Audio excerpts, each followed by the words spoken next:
October 12th, 1998 is when I became a dad. And I was a young man. I had been married for just a few years, been on the job for a few years. And one thing I realized is when I took Riley from Hurley Hospital and I had to put him in the back seat in the car seat, I literally had no idea how to put it in. And that was the start of me learning how to be a dad. My name is Chris Swanson. Welcome to the Working Class Podcast. My friend and guest today is Zack Peterson. I want you to know that I'm wearing a suit and tie, and Zack looks comfortable because I figured for this episode, I should wear my dad clothes, suit and tie. So, yes, sir. Man, welcome to the show. I'm excited about the content, and thank you for making this your very first podcast ever. I'm excited. Thank you for having me. Sure, man. It's an honor to sit here with the sheriff, Chris Swanson. Well, thank you, man. Thank you.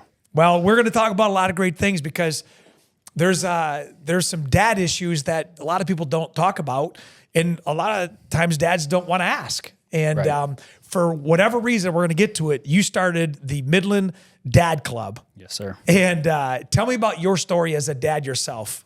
Yeah, it's kind of funny that you said that because when my first son, Colton, was born, we took him out of the hospital, U of M in Ann Arbor, got out to the car, couldn't figure out the straps to the car seat. And, right, so I'm not alone. Another dad came out and helped me. And good, man. But it's good. So, yeah, I have And how long ago was that? 2020, okay. My son Colton was born, so he's 5. I got 3 under 5 and under. So all boys. 2 boys. Oldest is 5, then 2.5, going on 3, and then my daughter is 4 months old. Got it. So we're in the middle of sleep deprivation, and just we're in the thick of it. So I know the little one doesn't have the personality developed yet, but of the 2, who's the one that's running the show? Colton's the oldest. He's running the show for sure. But it's so interesting to see the different dynamics and the different personality types between the 2. Yeah. I don't know if it's second-borns in general, but my second's a little wild. So. Are you done? Are you going to stop at 3? We're stopping at 3. Got it. So you're going to have... we got a girl. We're good. There you go. Wow. Hey, the Dad Club that you started, yes. What was the purpose of that, and where are we with it today? Yeah, so the Midland Dad Club, the mission behind that is to help dads become better fathers and husbands, and doing that through local community connections, intentional parenting, and mental health support. Yeah. What started it? So I'm from Howell, downstate a little bit. My wife's from Caseyville. We found ourselves in Midland, it's a big family town. There's a ton of great things about Midland, and it's just a great place to raise a family. So we moved there, and we're raising our family there, but we found ourselves kind of on our own, on an island, in a sense that, grandma's not down the road. We can't just drop the kids off. So we're parenting 24/7, and it can get to be overwhelming and stressful, and you get burnout. And so there's a few different reasons why I started the Midland Dad Club, but if I just figured I'm not the only one that feels this way. That's right. If I can kind of build this community and help people. I've always wanted to help people. And, I've seen different dad groups on Facebook. Some of them have 100,000, 50,000 people, and they're nationwide, and they're great. They have their purpose, and you can ask questions, but I wanted it to be local. I wanted it to be local for the reason that if a dad down the street needs help, I can go over and help them. Wow. I can give them my phone number if they're having a mental health issue. If they need anything, we're building like genuinely true connections, and it's something real versus something that's just online. And when did this start? So I started it in October. It really just kind of took 2025. Of 2025. It really just started taking off the first of the year. Okay. Yeah. Share a story where had it not been for the MDC, then it wouldn't have the turnout that it had right now, even with your short window of beginnings. On why it wouldn't be. Yeah. Is there a story that you've already encouraged a dad that's out there that's going through something? So I would say with the Midland Dad Club, I have weekly coffee meetups, one-on-one with a dad, and monthly meetups with a bigger group.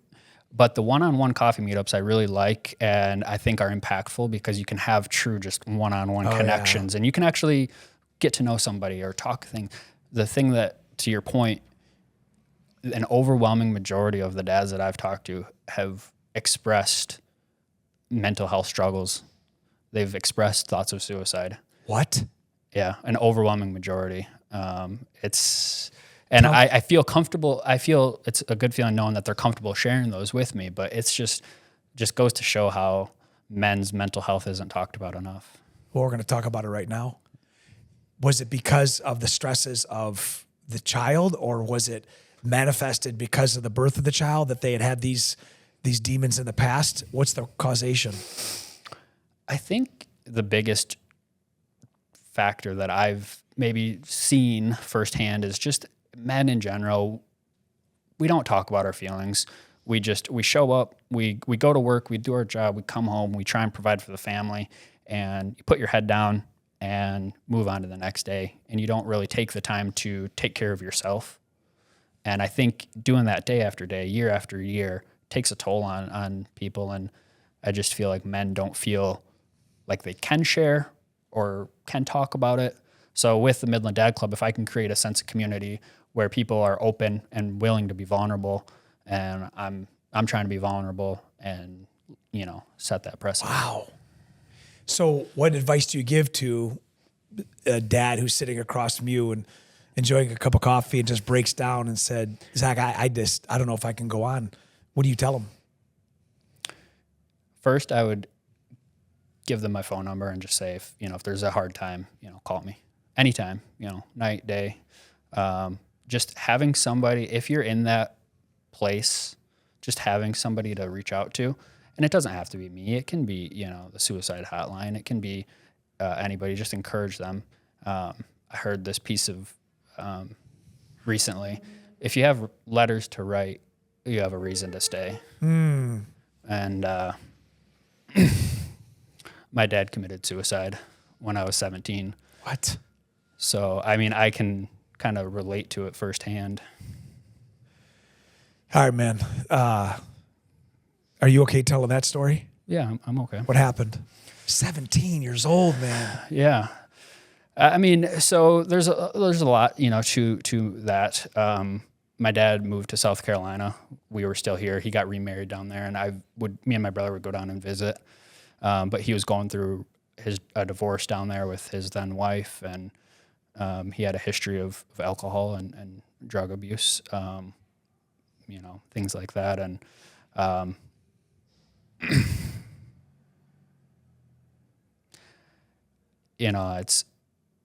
I don't know the true reason why. I don't think I ever will, but I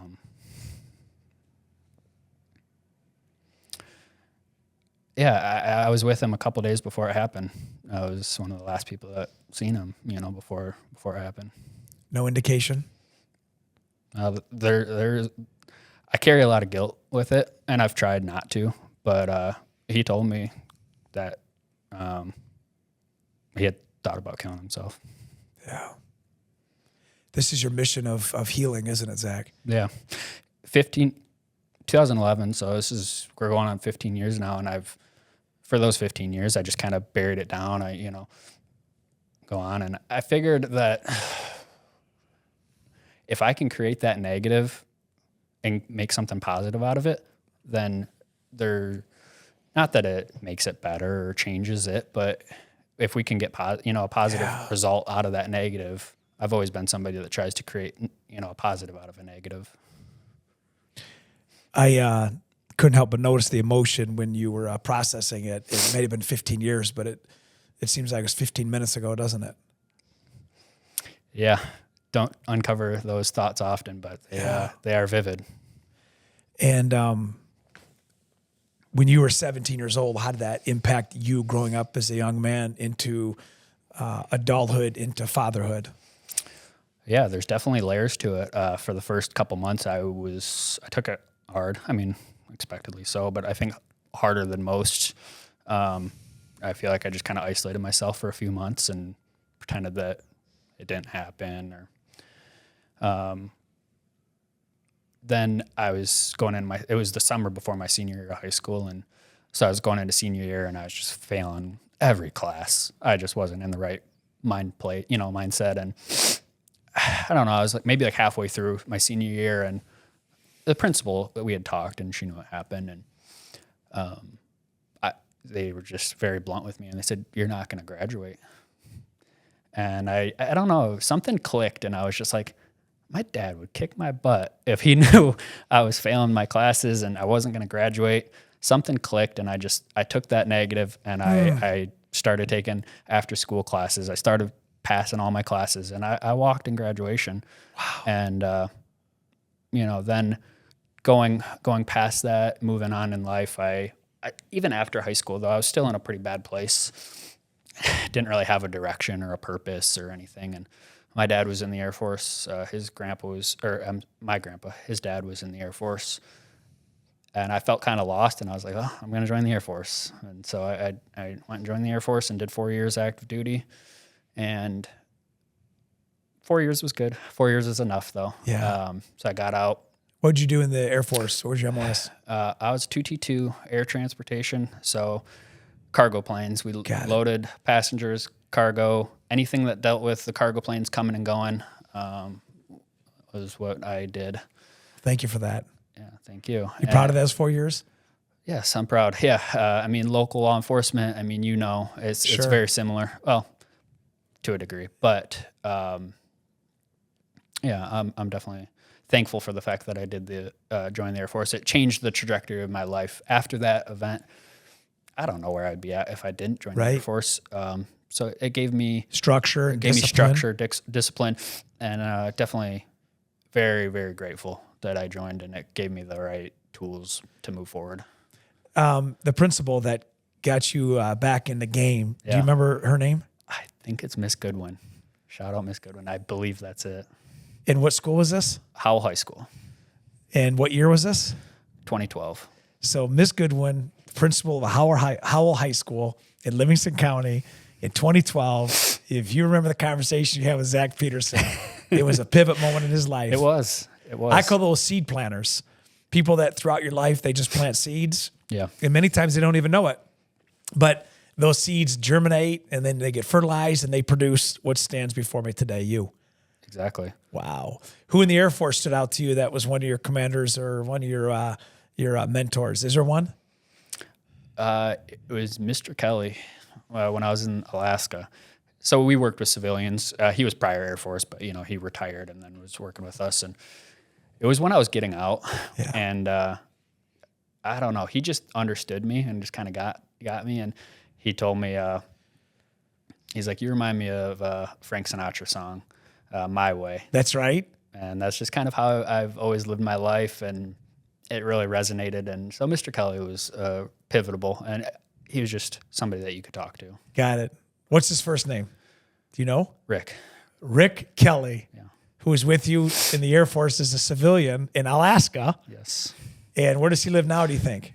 I think he's in Kentucky. All right. Yeah. So, Mr. Kelly in Kentucky, if you happen to see and listen to the Working Class podcast, man, you helped this young man become a man today. It is interesting to think back on your life and these people that are pivotal and seed planters. Absolutely. Well, I do something else is my seed planters are all educators. Mrs. Olivet, that was Reed Elementary. She's passed away. Mr. Williams had curly hair. He was at Grand Blanc. He was a counselor. I don't know where he might be. Avon Burns, she's a PhD. She was my Mott Community College mentor. I talk to her all the time. And then Ellis Perlman from Michigan, who got me in my master's program, he's passed away now. Those are all seed planters in my life. So I'd encourage you, if there's some way you can get a hold of Mrs. Goodwin, then just thank her. And the same thing with Mr. Kelly, if there's a way to do it. If you're out there listening right now and you've got a seed planter in your life that you have not told, maybe a call or a text or a Facebook DM would be just what that person needs at that exact moment. Because now what I find listening to your story, Zach, is although your dad created a tragedy, his handprints all over your life. High school, Air Force, and I'm sure the Air Force led you to something else successful. See how out of tragedy you can make something positive? Absolutely. After the Air Force, what'd you do? I did a few different jobs trying to find my way and back into civilian life, and I did construction, framing houses, got my CDL, drove dump truck, excavators, bulldozers, that kind of stuff, which was good. But then I transitioned to real estate, and I'm doing real estate full time now. Nice. And that's been the biggest blessing, just because the work-life balance that I have is amazing for being a dad. And that's the biggest thing to me. If I could be there for my kids, if I could show up to my kids, whatever school event. I went on the field trip with them a couple weeks ago. Nice. And, just being able to be present in my kid's life, then that means the world. And what company do you work for? Modern Realty. Got it. Yeah. All right. I'm so thankful to have joined Modern Realty and the friends that I've made there, seed planners. I mean, it's pivotal. And, because when I moved to Midland, we didn't really have a big support system. We were kind of on our own there. And before I had joined Modern Realty, I just kind of felt burnout, felt, depressed, Right. and then so you meet like-minded people and they can lift you up. Sure. And through that, then I've always wanted to help people, but I've always felt like I'm just treading water, just trying to keep my head above, you got your head down in the sand, you're trying to take care of your family, you're trying to provide. And I feel like before you can help others, you got to help yourself. Mm-hmm. And so now that I'm in a good place in my life, have a good support system with Modern Realty, with the friends that I've created, that I have, now I feel like I have the mental bandwidth that I can give back. Maybe I can be a seed planner for somebody else. Of course you are. I guarantee you've already been a seed planner to somebody. You just probably didn't realize it. Because those are little moments. I always tell you, say, good people find good people. And you mentioned like-minded. When you find people like that and you're able to double down, you can help people like you're doing with those coffee, times where a guy's coming in and who knows what their backstory is. Right. My boys are older now, as we've talked about off camera. I got a 24 and a 27-year-old, and they're both married. And I remember my youngest, when I was watching him exchange vows to his wife in June of 2025, and I was just thinking, in a blink of an eye, everybody says it goes by that fast. And reality hit. And I was telling my wife later, and I got all choked up. I said, whatever good or bad decision we made as a parent, it worked. And what worked about us is we became very intentional on supporting each other. If she's down, I'm up. If I'm up, she's up. If I'm down, she's up. If she's up, I'm down. Like it's a balancing act. You just got to figure each other out. And all the struggles that come along with raising kids, and the financial struggles, and then of course relational struggles, and then life itself is cruel and things are happening. Everybody listening right now can understand when something just rattles you. But what is your advice? You haven't lived it. You're married now, right? Yes, sir. With 3 kids. What happens when bad things happen to good people? Like it happened to you. How do you get through that? It's interesting because I feel like it can go 2 directions. It can go bad or it can go good. So I think being able to take a bad thing and turn it into a positive is a very powerful thing. And how do you do that? If somebody says, "Yeah, Zach, it's easy to say that, but I am in a rut right now, and I can't turn this bad thing into a good thing as hard as I try." What do you suggest? I think so, having a support system is good, and either whether that's friends, family, coworkers. When I was in a bad place and I joined the Air Force, then, similar to being in law enforcement, those become your brothers and sisters, and you got that brotherhood, and you got people, and you can rely on those people to help you. So I think having a good support system, and being willing to talk and be vulnerable. And that's what you do at those one-on-ones with those dads. You can't fix the trauma that got them to where they're at, but you can say, "Here's my number. Yeah. Let's just keep talking." And I there's a friend of mine, Dr. Johnson. She did a study with Brown University, and now she's with Michigan State. And we were talking about post-incarceration suicide. And she studied it for nearly 10 years. And what they found was that there's a direct connect to people who leave jails that have no support system and access to weapons. Yeah. There's a significant, I'm talking like 50% plus significant reduction in suicide and suicide attempts.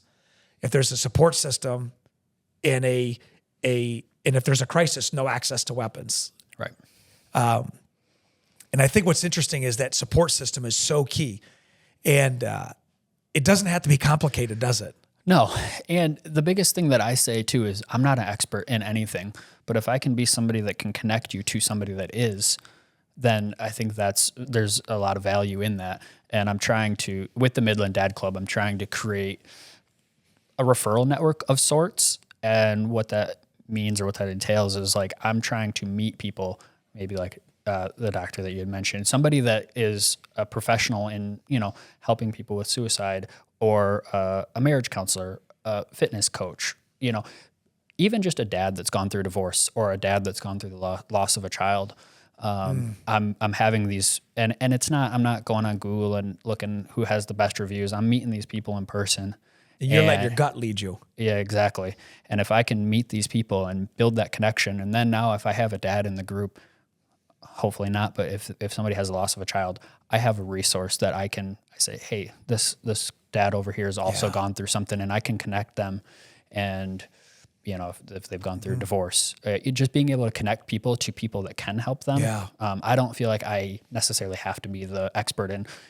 There's so many different dynamics to being a dad and things that could happen. But if I could be somebody that can connect you to the right person, then I think that's important. Well, I can tell you there's power in that, because I want to say 2017 or 18, I can't recall the exact date. I came home from church, and I was downstairs and I was recording a video. My wife came down and she's like, something bad happened. And I was an undersheriff at the time, number 2, and a family that I had no idea who they were, but became great friends and almost family with them since then, the Quasarano family. They lost 6 people from a carbon dioxide poisoning in Genesee County, mom, dad, and 4 kids. Wow. And those 4 kids were all the grandkids of Phil and Laura Quasarano. And I had met them when I was preaching at a church 7-8 months ago. And I quoted a verse, 1 Timothy 6:6, that godliness with contentment is great gain. And she had put that on her mirror 6 months before this incident even happened. And it just so happened that I showed up on scene, and I was the officer in charge of the investigation, and we became instant friends under extreme tragedy. And Zach, it's the only time in my 33 years I had ever gone to a victim's funeral. I went to the entire funeral. There were 5 caskets. Mom and baby were buried together. And I took my family. And I'd never done that, but it was just a connection. Can I tell you that I pray to God I'd never go through the tragedy at that level, but I saw so much grace and I saw so much strength through that family going through their tragedy that they now run a grief counseling organization that's faith-based. And we connect people in my career with them now, and they have to relive that trauma, but they did exactly what you did, is they created a network of people that can say, listen, I feel what you feel. And now we can talk, because I personally haven't felt, I've seen a lot of death. I mean, a lot of death, but I've never felt that personally. And I'm thankful that that's the key. But what you're doing is so key, talking about somebody who has experienced suicide of a parent. You could be the resource of somebody who's going through something right now that said, I don't know, I'm 17 years old and so-and-so just killed himself or herself. Who do I talk to? Zach, you talk to him. Exactly. Yeah, I think that's powerful. Being able to relate, even if it's through tragedy, if you can relate and help in any way, I think that's important. If there's one goal of the Midland Dad Club, what would it be if you could just summarize it in one sentence? When someone says, what is the MDC? To help dads be better. Got it. To help dads be better fathers, husbands. Got it. Why the Longhorns? Ironically enough, my dad had a tattoo similar to that. Wow. So it's a little, I don't know if anybody knows that about the logo yet, but that's, and I actually have the same tattoo on my left shoulder in the same spot that my dad had it. Are you serious? Yeah. That's awesome, man. That's a tribute. You love your dad still. Yeah. Listen, I can tell you this, man. I've been to a lot of scenes and I've told family members, you can't bring them back, but you can go to them and you can live your life in honor of how they would want to have you live your life. So I don't know if my words are going to help you set free, but let your results and leadership and success heal the wound that you have of guilt, because what you've done has paid for that 10x. And if your dad was sitting here today, he'd be sobbing in honor and pride for you of what you're doing, man. So as a dad, I'm validating you, man. Well, I appreciate You've turned that negative into a positive, and people can feel that over this podcast. I can promise you. And you're going to do great for your kids.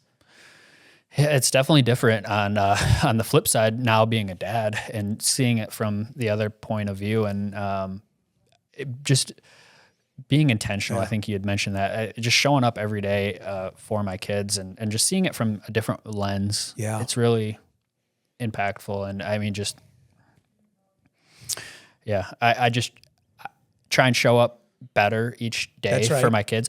I'm a very big person of like a growth mindset type person. Yes. And that's what I want to kind of lead into the Midland Dad Club, is a growth mindset. Yeah. You know, just learning, growing, being better than you were yesterday. Yeah. You know, people always, there's, you know, finance, you know, business, you know, growth, there's different, you know, things like that. I don't feel like there's not a big push or out there for like relationship and parents as much as there should be. I mean, there's different books and different things like that, but just a support network for people to encourage each other to be better for their spouse, for their kids, and just show up better each day.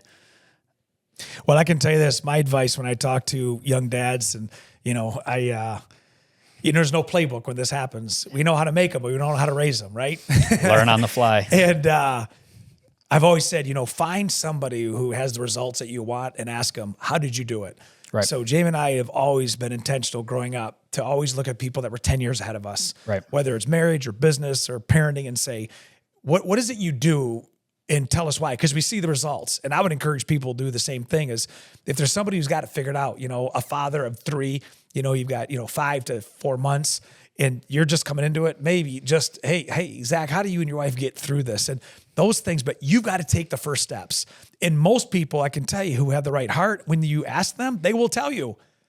And so that's what the Midland Dad Club, I think, is about, is you don't know all the answers, but you know how to get people connected to the right answers. Exactly. And I feel like there's always been mom groups and mom support systems, and there should be. Not this Midland Dad Club's not to take away from anything. Correct. Because mothers are phenomenal. What their bodies go through mentally, physically, breastfeeding, pumping, what mothers do is phenomenal, and they deserve everything that they get. But when it comes to dads, I feel like dads kind of often get left behind when it comes to support. And we're just supposed to be the, you know, tough and move forward and power through. So, and I think dads need to be more responsible. I mean, if you look at the population of a jail, probably 8 or 9 out of 10 people in jail have a absent father.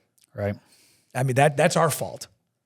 And you brought this child into the world. You should be responsible for taking care of them and helping moms as an equal co-laborer and not just derelict your duties. So I think there's a call for action to all the dads out there to do your part, because it's not just on mom's shoulders. I mean, it's something that you share that responsibility. So step up. 100%. And I mean, similar to what you do with Ignite, where you're, you know, helping inmates better themselves.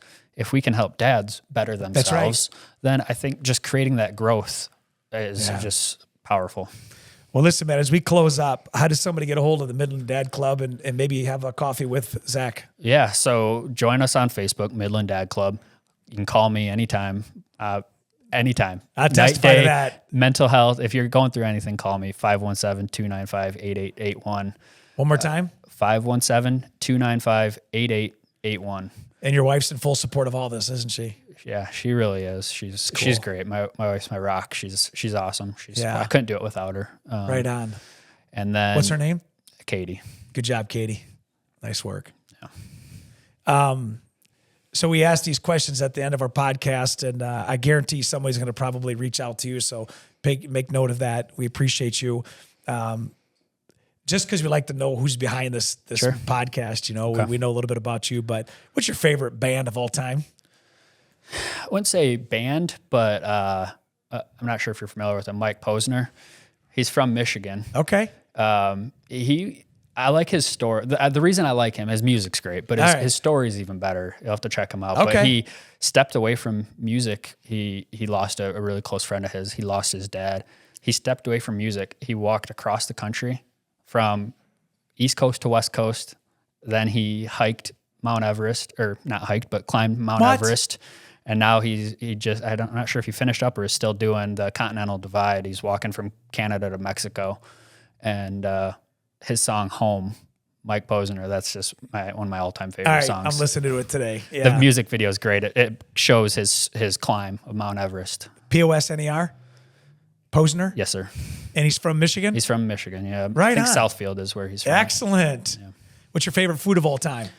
Ooh, favorite food. I think I might have to go like a burrito, a Qdoba Chipotle type burrito. Got it. Okay. All right. Can't go wrong. Yeah, like 9 out of 10 people sit there always talk about sushi. You know, I'm like, thank goodness we got some south of the border stuff, man. I'm not a sushi guy at all. Me either. Cannot do it. I like my food. I like my food cooked. Yeah, I'm hip. What's your favorite movie of all time? Man, I don't know if I should tell the sheriff this one, but catch me if you can. Oh, that's a great line. That's awesome. That's so good. classic. I love like the intricate, like the details and the things that go behind it, and to think it's a true story. Yeah. Wow. Yeah, that's a good one. It is a good one. All right, Zach, you have the whole country, and they're all watching you on stage, and they're focused on you, nothing else, and you have 30 seconds to tell the entire country who's looking at you a message. What would that message be? I think I would start by saying, I mentioned this before, but if you have letters to write, you have a reason to stay. Men's mental health doesn't get talked about as much as it should. Men commit suicide at a 3 times higher rate than women, and it's okay not to be all right. We all go through things. Reach out to somebody if you're going through a tough time, and never give up. And I don't normally end a show like this, but I'm going to do it. So I hope you're okay with it. But what's your dad's name? Robert. What would you tell Robert right now? I guess that I miss him. Thanks for tuning in, man. This is a good dude right there. Zach, I'm proud of you, man. Welcome back. And I hope that you take these lessons and you put them in your own life. I'll see you next time from the Working Class Podcast.